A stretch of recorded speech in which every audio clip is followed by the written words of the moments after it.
आज हम त्वचा की संरचना और उसके कार्यों का अध्ययन करेंगे।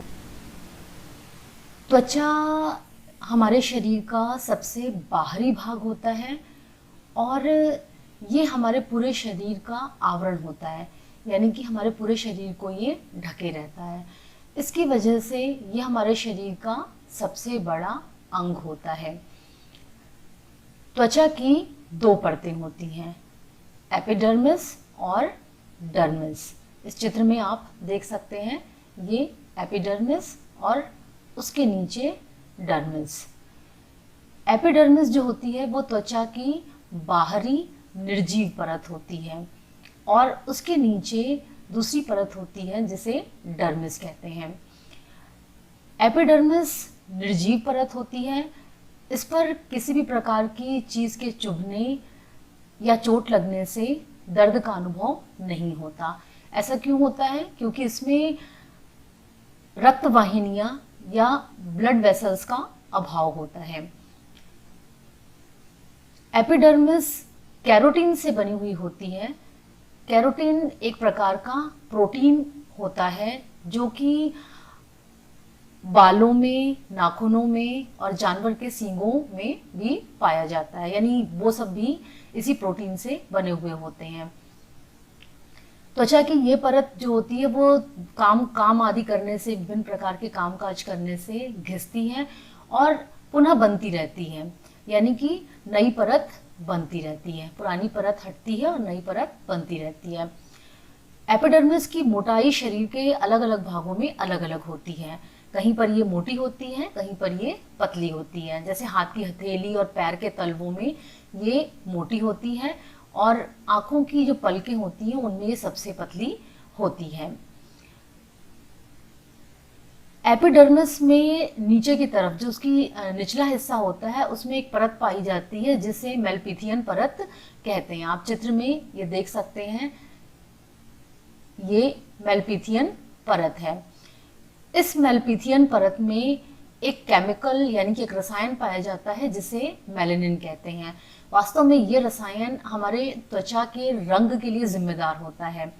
मेलानिन हमारी त्वचा में उस समय बनता है जब हमारी त्वचा सनलाइट के संपर्क में आती है, यानी सूरज की रोशनी के संपर्क में जब आती है तो धूप के कारण ये मेलानिन बनने लगता है।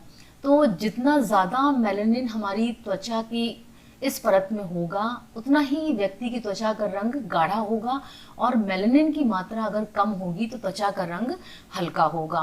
तो इसी वजह से किसी का रंग गोरा और किसी का रंग सांवला और काला होता है। त्वचा की दूसरी परत होती है डर्मिस। ये आप देख सकते हैं, एपिडर्मिस के ठीक नीचे डर्मिस दिखाई दे रही है। ठीक है, ये जो डर्मिस होती है ये सजीव परत होती है। सजीव परत मतलब कि इस परत में अगर कोई नुकीली चीज चुभे या चोट लग जाए तो निश्चित रूप से दर्द का अनुभव होगा, यानी संवेदनाएं होंगी। ऐसा क्यों होता है? क्योंकि इस परत में ब्लड वेसल्स पाई जाती हैं, यानी रक्त वाहिनियां पाई जाती हैं।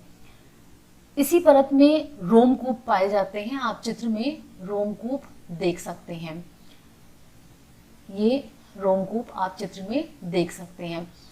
ये रोमकूप असल में जो हमारे एपिडर्मिस की सतह पर छोटे छोटे रोम होते हैं उनकी जड़ें होती हैं। तो यहाँ से ये रोम निकलकर एपिडर्मिस में पूरे त्वचा में होते हैं। इसके साथ साथ तेल ग्रंथियां पाई जाती हैं। आप इस चित्र में तेल ग्रंथियां देख सकते हैं।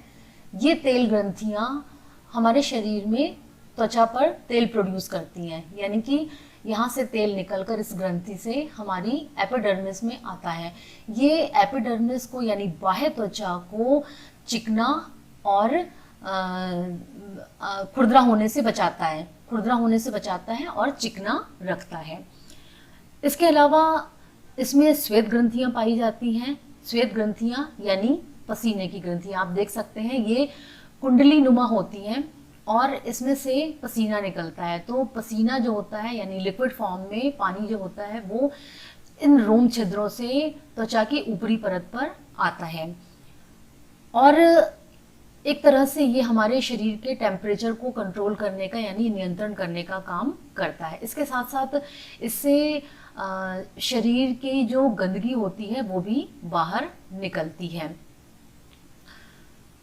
एपिडर्मिस के नीचे जो ये डर्मिस होती है, इसमें तंत्रिका तंत्र का जाल सा बिछा होता है, यानी कि जो ज्ञानवाही नाड़ियां होती हैं उनका एक जाल बिछा होता है।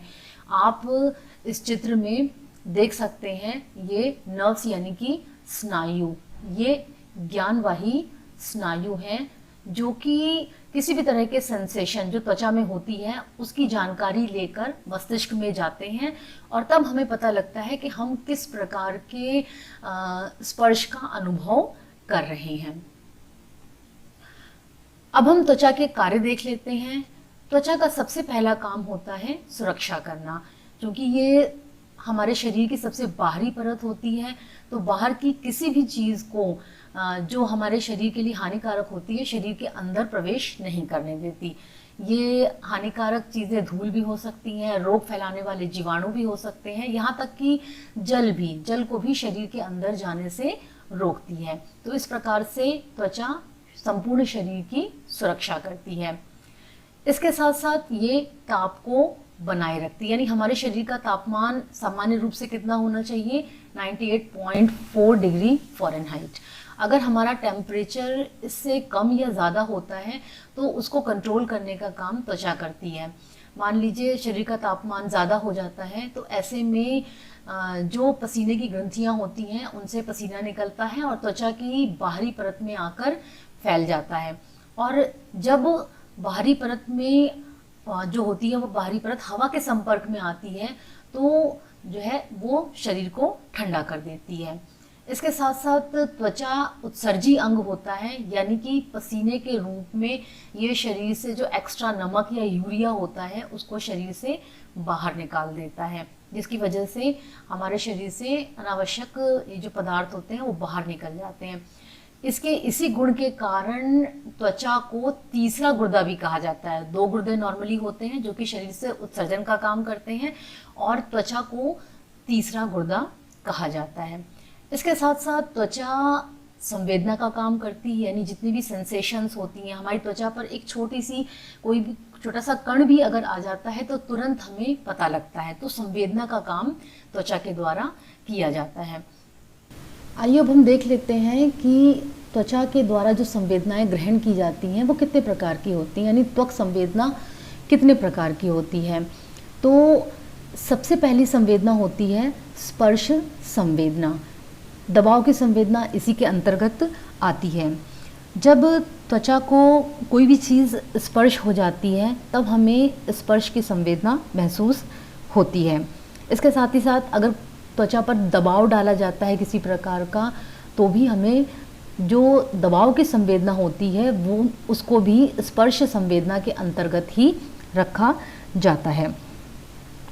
स्पर्श की संवेदना हमें मिसनर के देहाणु और पेसेनाई के देहाणु के द्वारा होती है। आप देख सकते हैं स्पर्श और दबाव की संवेदना पेसेनाई के देहाणु और मिसनर के देहाणु के द्वारा होती है। वास्तव में ये दोनों अणु जो होते हैं ये डर्मिस में पाए जाते हैं, यानी अंतः त्वचा में ये दोनों संरचनाएं पाई जाती हैं जो कि स्पर्श और दबाव की संवेदना को ग्रहण करती हैं। दूसरी प्रकार की संवेदना होती है ताप संवेदना, यानी शरीर में किसी भी प्रकार का ठंडा या गर्म जो महसूस होता है वो ताप संवेदना कहलाता है। इसमें 2 प्रकार की संवेदनाएं आती हैं, उष्ण संवेदना और शीत संवेदना। जो उष्ण संवेदना होती है वो रफिनी के जो अणु होते हैं उनके द्वारा, आप ये देख सकते हैं चित्र में, ये जो उष्ण संवेदना होती है ये रफनी कणिका के द्वारा ग्रहण की जाती है और जो शीत संवेदना होती है वो क्राउस के द्वारा उत्पन्न होती है, यानी क्राउस के द्वारा ग्रहण की जाती है। आप देख सकते हैं ये क्राउस है, इसके द्वारा ये उत्पन्न करके ग्रहण की जाती है।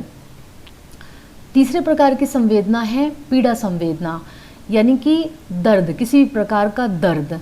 तो जो ये स्वतंत्र तंत्रिका छोर हैं, ये आप देख सकते हैं, ये एपिडर्मिस के ठीक नीचे हैं। ये स्वतंत्र तंत्रिका छोर, जब इनसे कोई भी बहुत तीव्र प्रकार का स्पर्श टच करता है, छूता है, तो इनके द्वारा वो जो तीव्र संवेदना होती है वो दर्द के रूप में महसूस की जाती है।